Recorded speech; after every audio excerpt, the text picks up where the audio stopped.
శ్రీమాత్రే నమః.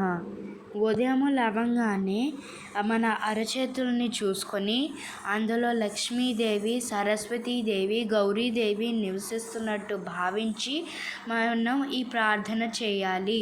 మొదటి శ్లోకం ఏమిటంటే, కరాగ్రే వసతే లక్ష్మి, కరమధ్యే సరస్వతి, కరమూలే స్థితే గౌరీ, ప్రభాతే కరదర్శనం సర్వసంపత్ప్రదాయని. దీని తర్వాత ఇప్పుడు మనం భూమాతని ప్రార్థించుకోవాలి. ఈ శ్లోకం ఏమిటంటే, సముద్రవసనే దేవి, పర్వతస్థనమండలే, విష్ణుపత్ని నమస్తుభ్యం, పాదం స్పర్శ క్షమస్వమే.